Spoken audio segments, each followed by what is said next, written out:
यह कहानी है मुस्कान की। मुस्कान एक खूबसूरत लड़की थी। उसकी खूबसूरती का चर्चा पूरे गांव में था। वह हर वक्त हंसती मुस्कुराती रहती थी, इसलिए घर वालों ने उसका नाम मुस्कान रख दिया था। मुस्कान के अब्बू का नाम जमाल था और उसने अपनी बेटी का रिश्ता अपने एक दोस्त के बेटे के साथ तय कर दिया था। घर में जल्द ही उसकी शादी की तैयारियां होने लगी। घर में सब बहुत खुश थे क्योंकि मुस्कान इस घर की सबसे बड़ी बेटी थी, इसलिए सब उसकी शादी की तैयारियां बहुत जोर शोर से कर रहे थे। जिस लड़के से मुस्कान का रिश्ता तय हुआ था उसे अभी तक मुस्कान ने देखा भी नहीं था और वह उन लोगों के बारे में ज्यादा जानती भी नहीं थी क्योंकि उसके माँ बाप ने यह रिश्ता तय किया था। फिर घर में शहनाइयाँ बजने लगी, पूरा घर सजा दिया गया था, एक खुशियों का सामान था। सारे मेहमान घर में आने लगे और फिर मुस्कान की शादी होने लगी। आज उसकी मेहंदी की रात। मुस्कान पीले रंग के जोड़े में बहुत खूबसूरत लग रही थी। वह सबसे हंस हंस कर बातें कर रही थी। फिर मेहंदी के बाद वह अपने कमरे में चली गई। तभी उसकी एक सहेली जोया उसके पास आई और कहने लगी, मुस्कान चलो, हम इस रात को यादगार बनाते हैं, तुम मेरे साथ चलो, हम उसी बाग में चलेंगे जहाँ पर हम बचपन में खेलने जाते थे। जोया मुस्कान की बचपन की सहेली थी। मुस्कान हैरत से कहने लगी, अरे जोया, आज मेरी मेहंदी है, मैं तुम्हारे साथ कैसे जा सकती हूँ? देखो घर में सारे मेहमान हैं। जोया कहने लगी, कुछ नहीं होता, देखो शादी के बाद तुम दूसरे शहर चली जाओगी और न जाने मेरी तुमसे मुलाकात होगी या नहीं। तुम मेरी बचपन की सहेली हो, मैं आज रात तुम्हारे साथ गुजारना चाहती हूँ, फिर कल तो तुम्हारी बारात है, तुम रुखसत होकर शहर चली जाओगी, प्लीज इनकार न करो। उसकी मिन्नत समाजत के बाद बालाखिर मुस्कान भी इस बात पर राजी हो गई कि वह जोया के साथ उसी बाग में जाए जहाँ पर वे बचपन में खेलने जाते थे, जहाँ पर एक झूला बंधा होता था और वे दोनों झूला लेने के बहाने दिन हो या रात एक दूसरे का हाथ पकड़े उस बाग में पहुँच जाती थी। बाग के पास ही एक नहर भी थी जो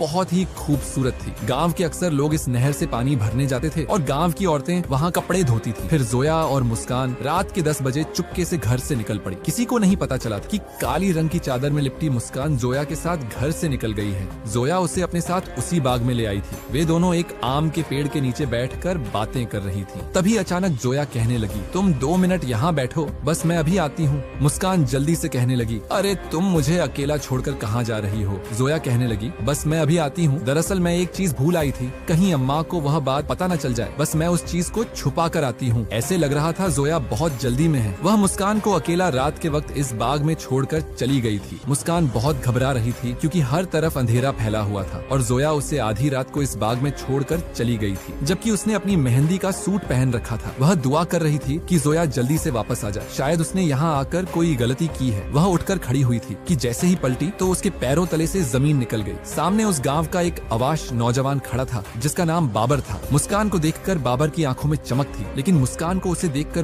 बहुत गुस्सा आया। तुम यहाँ क्या कर रहे हो? बाबर अजीब अंदाज में मुस्कुराया और कहने लगा, अपनी बेइज्जती का बदला लेने आया हूँ। यह सुनकर मुस्कान खौफजदा हो गई और कहने लगी, कौन सी बेइज्जती? बाबर उसके सामने आकर कहने लगा, उस दिन जब मैंने तुमसे कहा था कि मैं तुम्हें पसंद करता हूँ और तुमसे शादी करना चाहता हूँ, तुमने मेरे मुंह पर थप्पड़ मारा था। आज मैं उस थप्पड़ का बदला लूंगा। आज तुम्हारी मेहंदी की रात है, तुमने मुझसे शादी से इनकार किया था, मुझे बदनाम करने की कोशिश की, सारे गाँव वालों को बताया कि मैं एक अवाश नौजवान हूँ। आज मैं तुमसे इस बात का बदला लेकर रहूंगा। उसने मुस्कान को दोनों हाथों से पकड़ लिया था। मुस्कान चीख रही थी, चिल्ला रही थी, लेकिन उसकी आवाज सुनने वाला कोई भी नहीं था क्योंकि बाबर ने उसके मुंह पर हाथ रख दिया था। वह उसके साथ जबरदस्ती कर रहा था। मेहंदी की रात मुस्कान अपनी इज्जत खो चुकी थी। जोया धोखे से उसे बाग में लेकर आई थी। उसने दोस्ती के नाम पर उसके साथ दगा किया था। वह बाबर के साथ मिली हुई थी, लेकिन बाबर अपना बदला लेकर उसे उसी हालत में छोड़कर चला गया। मुस्कान दोनों हाथों में चेहरा छुपाकर रो रही थी। यह क्या हो गया उसके साथ? उसकी जिंदगी बर्बाद हो गई। फिर बड़ी मुश्किल से वह घर पहुंची थी। उसने इस बात का जिक्र किसी के सामने भी नहीं किया। उसने यह बात सबसे छुपा ली थी। लेकिन जोया जब से उसके सामने नहीं आई थी, अपने बचपन की दोस्त की इस कदर मक्कारी और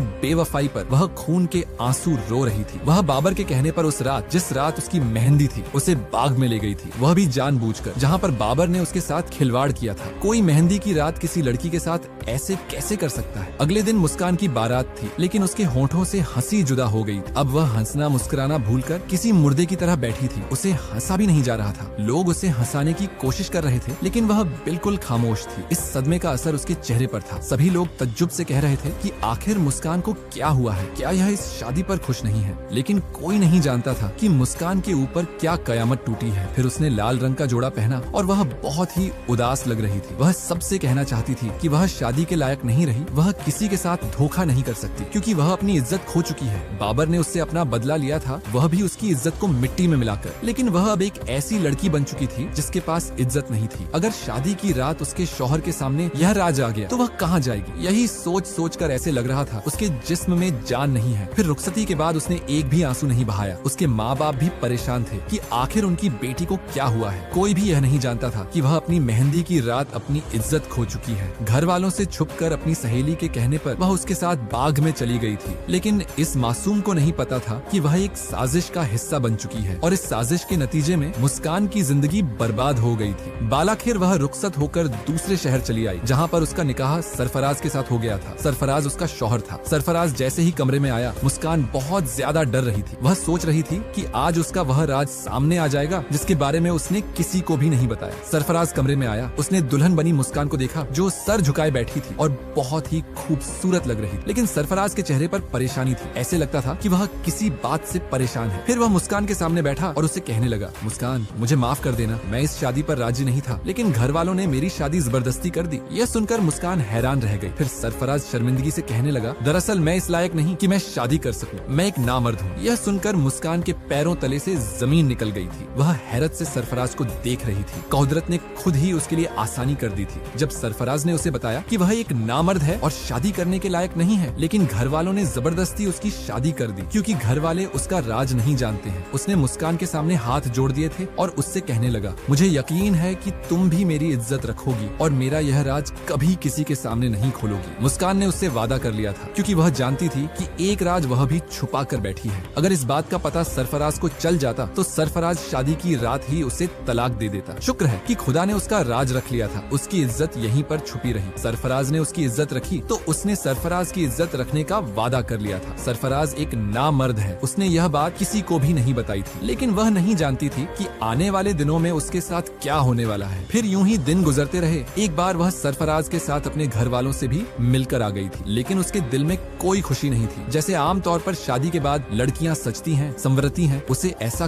कोई शौक नहीं था। सरफराज के घर वाले भी उससे कहते कि वह तैयार होकर रहा करे। सरफराज की बहनों को अपनी यह खूबसूरत सी भाभी बहुत अच्छी लगती थी जो हर वक्त खामोश रहती थी। सरफराज की माँ का नाम जमीला था, लेकिन जमीला एक सख्त मिजाज की औरत थी। उसने देखा कि मुस्कान हर वक्त खामोश रहती है, कमरे में पड़ी रहती है। फिर एक दिन वह आकर उससे कहने लगी, तुम्हारी शादी को एक हफ्ता हो गया है, अब घर के काम काज करना शुरू करो। मेरी बेटियां अभी छोटी हैं, वे घर के काम नहीं कर सकती। मुस्कान ने उसके सामने सर झुका लिया और कहने लगी, जी अम्मी, जैसा आप कहें मैं घर का सारा काम करूंगी क्योंकि मुझे सारा काम करना आता है। जमीला यह सुनकर हैरान रह गई। वह समझ रही थी कि मुस्कान एक नखरे वाली लड़की है, वह इस बात से इनकार करेगी, लेकिन उसके चेहरे पर बला की खामोशी थी। ऐसे लगता था कि उसके वजूद में एक गहरा राज छुपा हुआ है। अब मुस्कान खामोशी से घर का काम काज करती रहती थी। वह ज्यादा किसी से बात भी नहीं करती थी क्योंकि उसके ऊपर जो कयामत बीत गई थी उसका जिक्र वह किसी से भी नहीं करना चाहती थी। उसकी सास जमीला उससे बहुत खुश थी कि उसे बहुत अच्छी बहू मिल गई है, जबकि सरफराज भी खुश था कि मुस्कान ने उसका राज छुपा लिया है। उसकी सच्चाई दुनिया वालों के सामने आती तो शायद वह किसी से मुंह दिखाने के काबिल न रहता। फिर दिन यूं ही गुजरने लगे। उसकी शादी को 1 महीना गुजर गया था। एक दिन सरफराज ऑफिस से घर आया और वह जल्दी जल्दी बैग पैक कर रहा था। मुस्कान उसे देखकर हैरान थी। वह उससे कहने लगी कि तुम कहाँ जा रहे हो? सरफराज उसे कहने लगा, मेरे एक दोस्त का एक्सीडेंट हो गया है, मुझे दूसरे शहर जाना होगा। यह सुनकर मुस्कान हैरान रह गई थी कि वह दूसरे शहर जा रहा है, उसे यहाँ अकेला छोड़कर। लेकिन मुस्कान ने उसे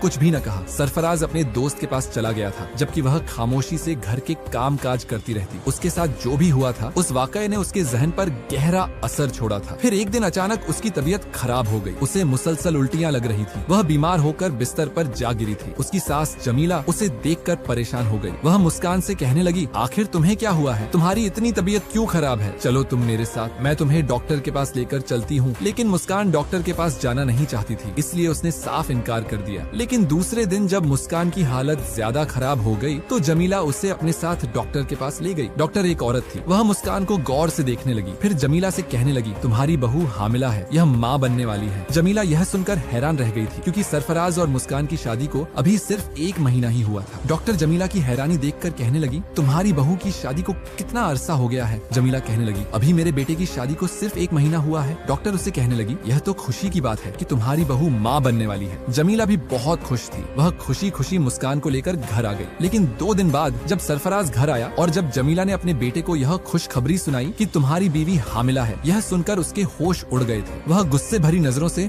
मुस्कान की तरफ देख रहा था। वह जमीला से तो कुछ नहीं कह सका, लेकिन कमरे में आते ही वह मुस्कान की तरफ नफरत से देखते हुए कहने लगा, तुमने मेरे साथ ऐसा क्यों किया? मेरा राज छुपाने का वादा किया था, लेकिन अपना मुंह कहां से काला किया है? यह बच्चा मेरा हरगिज नहीं है, क्योंकि मैं तो बाप बनने की सलाहियत से महरूम हूँ। फिर तुमने यह बच्चा कैसे पैदा कर लिया? मुस्कान दोनों हाथों में मुंह छुपाकर रोने लगी। वह सरफराज से कहने लगी, मेरा इसमें कोई कसूर नहीं, मेरी भी किसी ने जिंदगी बर्बाद कर दी थी। सरफराज उसे गुस्से से कहने लगा, फिर तुमने शादी क्यों की? यह बच्चा मेरा हरगिज नहीं है, मैं इसे कबूल नहीं करूंगा। मैं दुनिया वालों के सामने अपनी सच्चाई नहीं लाना चाहता। तुमने इसका फायदा उठाया है। तुम एक गुनहगार लड़की हो। वह मुस्कान को खूब जलील कर रहा था, उसे बातें सुना रहा था और खामोशी से घर से बाहर चला गया। पीछे मुस्कान घुटनों में मुंह छुपाकर रोए चली जा रही थी। उसे अपनी मेहंदी की वह रात याद आई जब बाबर ने उस पर जुल्म किया था और उसकी बचपन की सहेली जोया ने उसके साथ धोखा किया था। उसकी वजह से आज उसे यह सब भुगतना पड़ रहा था। अब सरफराज उससे बात भी नहीं करता था। वह जोया को एक बदकिरदार लड़की समझ रहा था, लेकिन जोया को यह गम अंदर ही अंदर खाए जा रहा था कि एक ऐसा वजूद उसके अंदर पल रहा है जो कि नाजायज है। दोनों मियाँ बीवी एक कमरे में रहते थे, लेकिन एक दूसरे से बात भी नहीं करते थे। लेकिन घर वाले यही समझते थे कि यह बच्चा सरफराज का है। वे सरफराज की हकीकत नहीं जानते थे कि वह बाप बनने की सलाहियत से महरूम है। फिर एक दिन सरफराज मुस्कान से कहने लगा, मेरे दोस्त की हालत बहुत खराब है, वह अस्पताल में दाखिल है, तुम भी मेरे साथ चलो। मुस्कान उसके कहने पर अस्पताल चली आई थी। उसके चेहरे पर थकान थी, लेकिन जैसे ही उसकी नजर बेड पर लेटे उस शख्स पर पड़ी तो उसने नफरत से मुंह फेर लिया था। वह कोई और नहीं बल्कि बाबर था। बाबर ने भी मुस्कान को पहचान लिया था। वह सोच भी नहीं सकती थी कि सरफराज का दोस्त बाबर होगा, जिसने उसकी जिंदगी बर्बाद की। वह मेहंदी की रात अपनी इज्जत से हाथ धो बैठी थी, सिर्फ और सिर्फ इस इंसान की वजह से, और आज वह अस्पताल के बेड पर लेटा हुआ था। फिर सरफराज ने उसे बताया कि बाबर अपनी दोनों टांगों से मजदूर हो गया है, क्योंकि उसका बहुत खतरनाक एक्सीडेंट हुआ था। बाबर ने भी मुस्कान को पहचान लिया था। अब वह नजरें झुकाए जमीन को देखे जा रहा था, लेकिन मुस्कान वहाँ एक लम्हे भी नहीं रुकना चाहती थी। फिर वह सरफराज के साथ वापस घर आ गई। घर आते ही उसने कमरे में फूट फूट कर रोना शुरू कर दिया था। सरफराज कमरे में आया तो मुस्कान को रोते हुए देखकर वह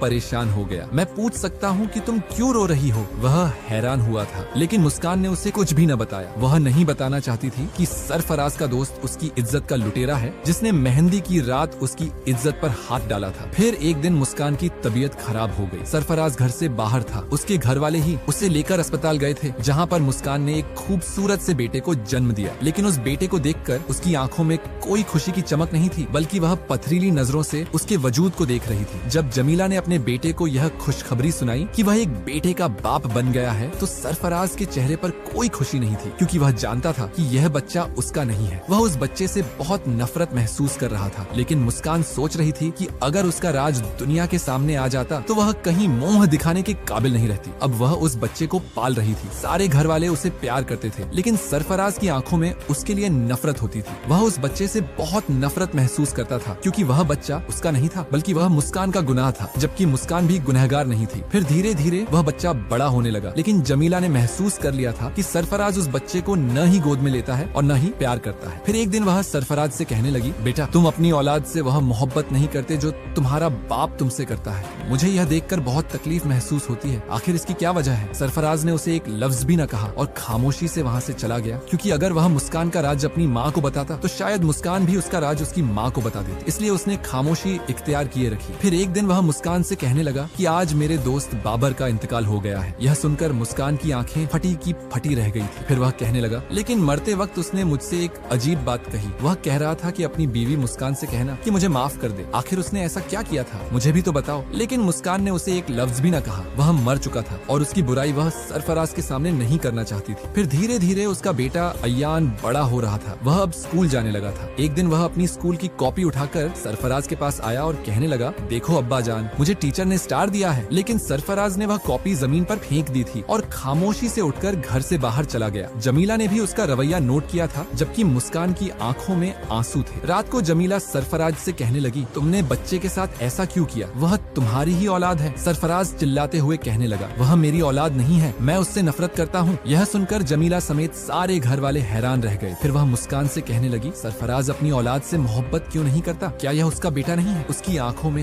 हैरत। तो मुस्कान कहने लगी, नहीं, ये सरफराज की ही औलाद है। इतना कहकर उसने अपने बेटे अयान को गोद में लिया और कमरे के अंदर चली आई और कमरे में आते ही उसने रोना शुरू कर दिया। रात को सरफराज कमरे में आया तो मुस्कान उससे कहने लगी, आप सबके सामने मेरे बेटे को जलील न किया करे, वह एक मासूम बच्चा है, जो भी हुआ है उसमें उसका कोई कसूर नहीं। फिर सरफराज ने उसे नफरत से देखा और कहने लगा, लेकिन मुझे भी तो पता चले कि आखिर वह किसकी औलाद है। तुम जानती हो कि मैं एक नामर्द हूँ, मैं बाप बनने की सलाहियत से महरूम हूँ, तुमने अपना गुनाह मेरे सर डाला है। मुस्कान रोते हुए कहने लगी, यह मेरा गुनाह नहीं है, बल्कि मेरे साथ भी किसी ने ज्यादती की थी। वह उस रात का राज है जिसने मेरी जिंदगी बर्बाद कर दी थी, लेकिन शायद हमारी किस्मत में ऐसे ही मिलना लिखा था। आपको यकीन नहीं आएगा सरफराज की उस दिन मेरी मेहंदी थी। जब आपके दोस्त बाबर ने मेरी इज्जत पर हाथ डाला था, उसने ही मेरी इज्जत खराब की थी। यह सुनकर सरफराज को यकीन नहीं आया। वह मुस्कान से कहने लगा, ऐसे कैसे हो सकता है, बाबर ऐसा नहीं था। तो मुस्कान रोते हुए कहने लगी, वह हमारे गाँव का ही था और गाँव में रहने वाली एक औरत का भांजा था। अक्सर ही वह हमारे गाँव आता था। एक दिन गली के नुक्कड़ पर उसने मुझसे इजहार मोहब्बत किया, लेकिन मैंने उसके मुंह पर थप्पड़ दे मारा था। उस बात का बदला उसने ऐसे लिया कि मेरी दोस्त जोया के साथ मिलकर उसने मेरी मेहंदी की रात को मुझे खेतों में बुलवाया और मेरी इज्जत खराब कर दी। फिर मैं कहीं मुंह दिखाने के काबिल नहीं रहती, लेकिन आपसे मेरी शादी हो गई। मैंने यह राज आपको आज तक नहीं बताया था, लेकिन मैं नहीं जानती थी कि वह आपका दोस्त होगा। अब वह इस दुनिया में नहीं रहा, इसलिए मैंने यह बात आपके सामने कभी नहीं की। यह उसी का गुनाह है और